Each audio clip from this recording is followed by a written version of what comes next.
ওই আলোটা জ্বাল, ফ্যান লাইটটা জ্বাল। বলো। আজকে থেকে 13 বছর আগে থেকে এই মা দক্ষিণেশ্বরের মা আমার কাছে, কিন্তু কোনোদিন আমি ভিডিও করিনি।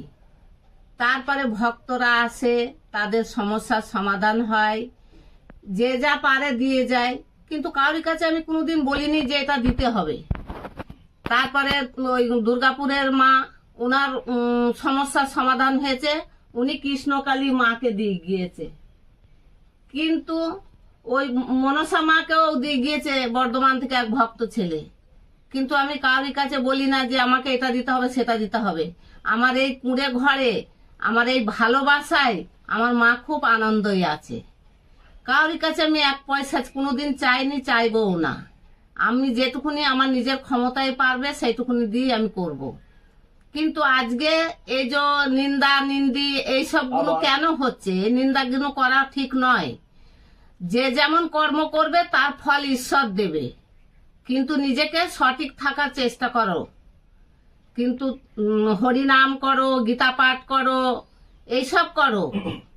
এই নিন্দা করে কিচ্ছু হবে না, অশান্তি সৃষ্টি হবে। কিন্তু পুজো আর্চনা করো, মায়ের মন্ত্র পড়ো, মায়ের পুজো দাও, মায়ের বীজ মন্ত্র পড়ো, দীক্ষা নাও, গুরু ধরো। গুরু ছাড়া কিছু জানা যায় না। তাই বলছে গুরু ছাড়া অজানা কিছুই জানা যায় না, গুরু না ধরলে কিছু জানা যায় না। এই মা যখন 13 বছর আমার কাছে এসেছে, তারপরে মা যখন আবির্ভাব হয়েছে তখন আমার 30 বছর বয়স, তখন আমি কালী মন্ত্র নিয়েছি। তারপরে যখন কৃষ্ণ মন্ত্র নেওয়ার জন্য আমাকে সবাই করছে কৃষ্ণ মন্ত্র নে। আমি বলছি কি আমি কালী পুজো করি, আমি কৃষ্ণ মন্ত্র কেন নেবো? তখন আমার গুরু বলছে কি যে যা তুই কৃষ্ণ মন্ত্র নে, তো যেই কালী সেই কৃষ্ণ। আমি আশীর্বাদ করছি একদিন তোর মন্দিরে কৃষ্ণ কালী মা আসবে। তাই সেই ইচ্ছা আমার পূরণ করে দিয়েছে আমার দুর্গাপুরের মা। তাই আমি বলি যে জয় কৃষ্ণ কালী মায়ের জয়, জয় সোনা মায়ের জয়। তা কোনো কিছু ইয়ে করতে লাগে না। ভক্তির ভগবান, অভক্তির অপমান। ভক্তি যদি থাকে তো ভগবান নিশ্চয় দেখবে। তুমি যদি এক পা ভগবানের জন্য এগিয়ে দাও তো ভগবান তোমার জন্য 2 পা এগিয়ে আসবে।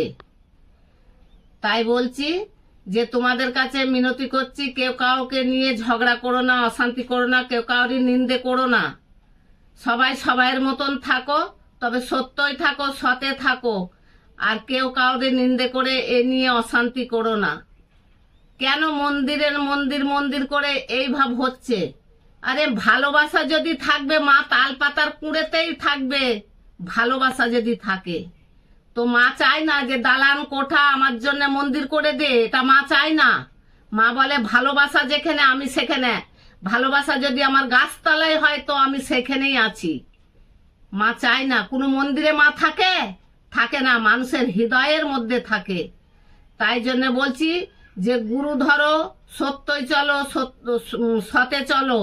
কেউ গুরু ছাড়া অজানা কিছুই জানা যায় না। গুরু না ধরলে কিছুই জানতে পারবে না, সব বগর বগর করে সব ঝগড়া লাগাবে। এই পর্যন্ত আমার বক্তব্য এই পর্যন্ত শেষ হলো। দিকে তাকিয়ে করতে জয় কৃষ্ণ কালী। বলো। জয় কৃষ্ণ কালী মায়ের জয়, জয় সোনা মায়ের জয়, জয় পদ্মাবতী মায়ের জয়, জয় কৃষ্ণ কালী মায়ের জয়। তাই আমার এক ভক্ত ছেলে নৈহাটির বড় মার একটা বড় ছবি দিয়ে গিয়েছে। সে ভক্তকেও যেন মনের ইচ্ছা পূরণ করে মা।